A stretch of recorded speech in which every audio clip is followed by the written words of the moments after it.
bem-vindos à segunda temporada do Tema do Dia, hoje com a temática Conexões e Experiências Profissionais. Estamos recebendo aqui em nossos estúdios o professor Edson Cidião de Souza Júnior, mais conhecido como Cidião. Seja muito bem-vindo, professor, ao nosso programa. Muito obrigado, Yuri. Um prazer.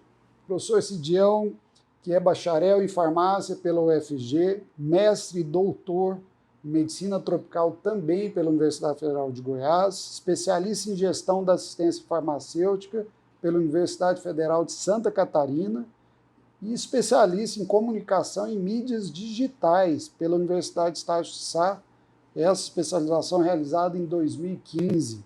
Hoje e atualmente é coordenador do curso de Farmácia e Bioquímica da Unifazam e da Faculdade Integra. Professor Cidião, é notório que você tem aí um currículo acadêmico de um profissional de sucesso, né? É claro que você, lá atrás, no ensino médio, precisou optar em fazer um curso, né, e vislumbrar aí, traçar essa carreira maravilhosa. Como foi esse processo no ensino médio pela opção pela farmácia, pela bioquímica?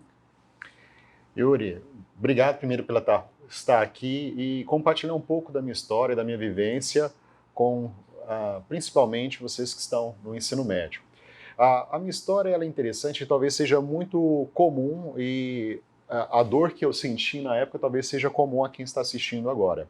Eu estava no ensino médio, tinha pouca oportunidade, eu sabia que teria poucas oportunidades. No momento em que estava, os meus pais não tinham muitos recursos, então, por exemplo, para pagar por um cursinho, um preparatório, então eu tive que ser assertivo na minha escolha e na minha oportunidade. Eu tinha vários e vários professores que eram referências, gostava muito tanto da biologia quanto da química e sabia que queria atuar dentro na área de biológicas. E buscando dentro das profissões, eu encontrei na farmácia a oportunidade de atuar tanto com a química quanto com a biologia. Então foi essa uma das opções. Mas, por incrível que pareça, eu tive uma segunda opção e durante o primeiro ano de graduação eu também fiz o curso de Educação Física. Maravilha. Então, eu tive que tomar essa decisão que foi dolorida no primeiro ano. Então, pela manhã e tarde estava na faculdade de farmácia e corria à noite para realizar a graduação de Educação Física. O primeiro semestre a gente conseguiu trabalhar e ao final do primeiro ano eu tive que tomar a decisão e optei uma decisão acho que certa na minha vida, que foi a área da farmácia, né? Com certeza, a gente vê que trilhou uma carreira de sucesso, né?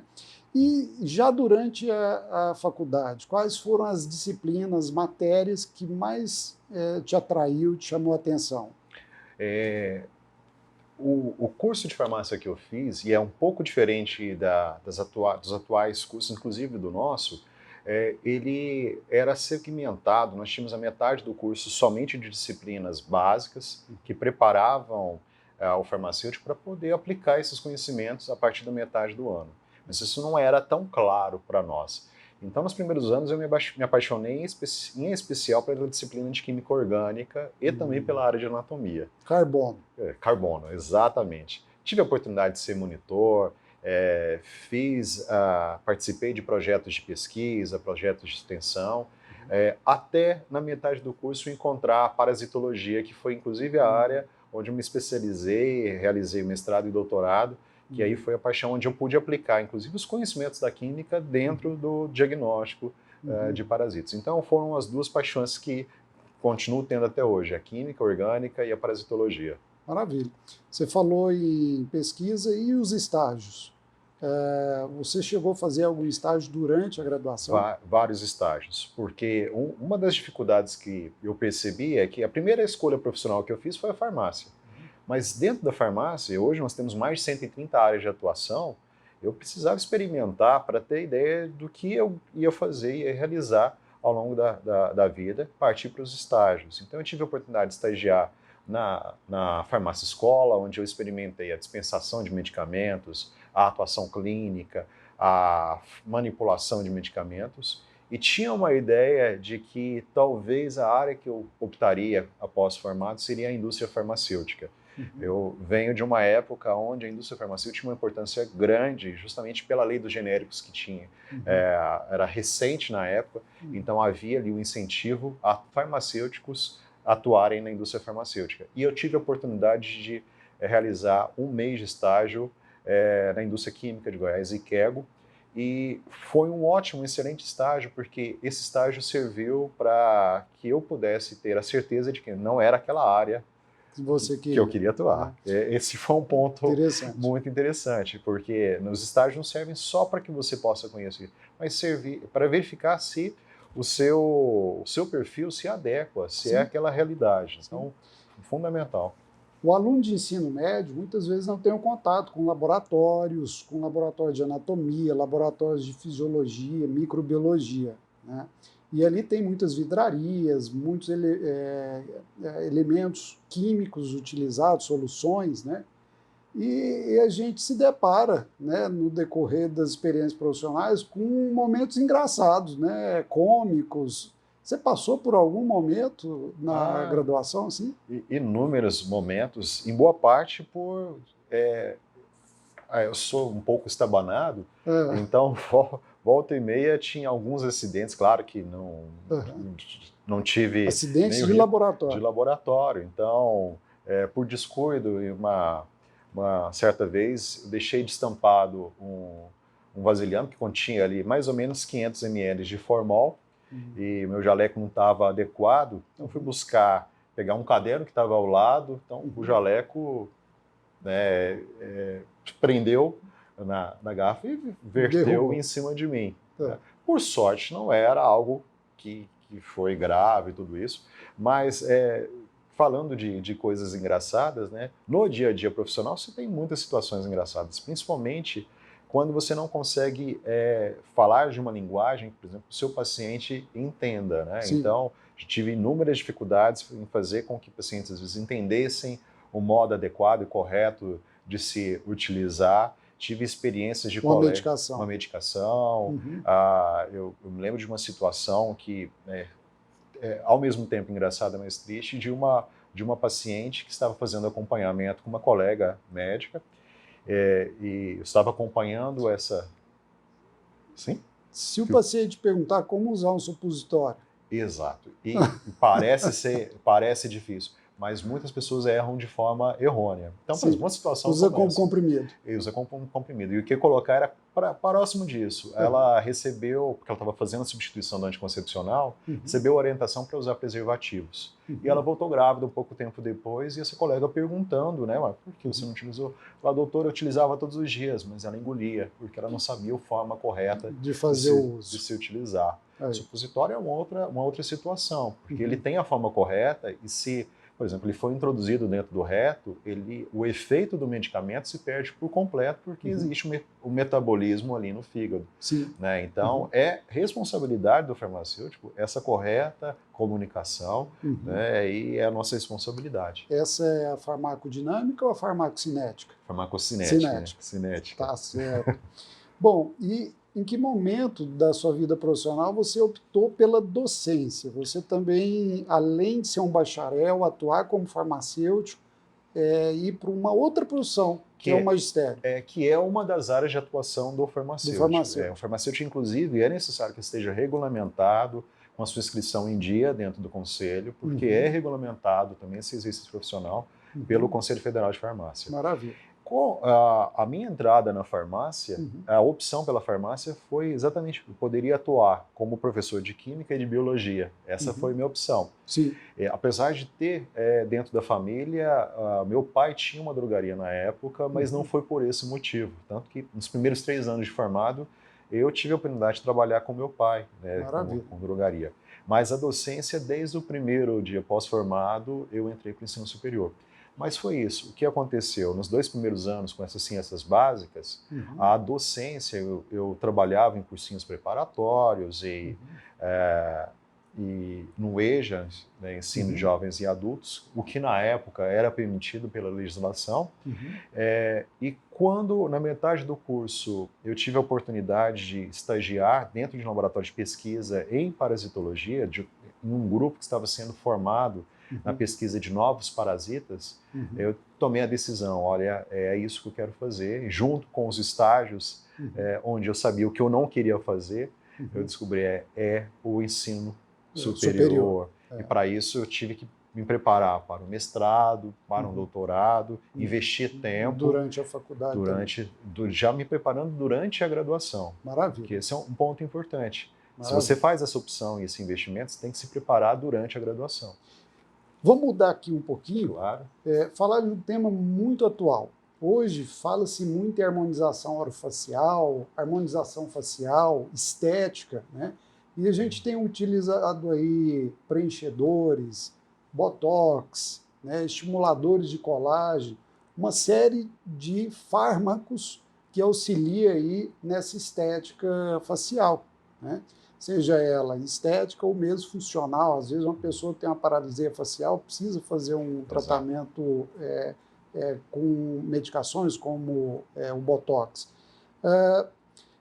O farmacêutico, o biomédico, o bioquímico, ele pode atuar nessa área?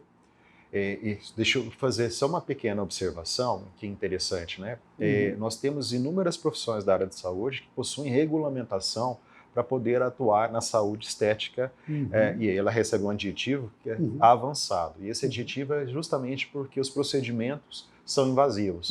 Eles vão ultrapassar a barreira da pele. Isso. Mas todos esses profissionais só podem atuar a partir de um momento em que eles possuem não só a graduação, mas uma especialização em saúde na área, uma saúde estética avançada, com uma carga horária comprovada, de práticas comprovadas. Regulamentado pelo Conselho. Pelo Conselho. Então, a partir do momento que ele finaliza dentro de uma escola, uma boa escola de pós-graduação que tenha esse reconhecimento, ele precisa apresentar ao seu conselho para, a partir daí, executar esses procedimentos. São áreas hoje que estão muito em evidência, porque é uma procura muito grande, não só pela questão estética, mas também pela questão da saúde. Sim. Através da toxina botulínica, você consegue recuperar e tratar patologias ou deficiências que ocorrem, por exemplo, em uma situação de acidente vascular. Certo. E o outro ponto que eu queria colocar é que existe muita confusão com relação ao termo bioquímica, né? O farmacêutico bioquímica. Essa era uma área de atuação de uma habilitação da farmácia, que não é que deixou de existir, mas ela se integrou ao termo farmacêutico. Hoje o farmacêutico generalista, ele pode atuar em muitas áreas, entre elas a bioquímica, que é a área de análises clínicas. Né? Assim como o biomédico também pode atuar nessa área. Então, para você que se interessa pela área da estética, você tem as opções de escolher farmácia, biomedicina, e já se planejar, porque você vai precisar realizar uma especialização em saúde estética avançada. Uma outra área de atuação do farmacêutico é a farmácia clínica, né? Sim. Como é essa atuação da farmácia clínica? Olha, essa é talvez a área que esteja responsável pelo farmacêutico no segundo ano consecutivo no Brasil ser a profissão da área da saúde com maior número de contratos CLTs no Brasil.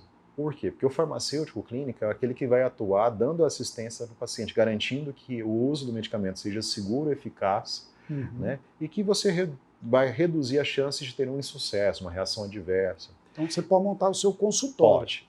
Separado de uma drogaria, você não precisa. E uma vantagem ainda maior, você hoje pode atuar pela telefarmácia. Você pode atuar no Brasil inteiro através do uso das tecnologias da informação e comunicação. Entendi. Então isso fez que provavelmente cresceu. A farmácia só perde para a enfermagem. E pensando na enfermagem num período de pandemia que ainda vivemos, né? Então é um número grande de profissionais existente. Então a farmácia ela tem crescido pelo segundo ano consecutivo.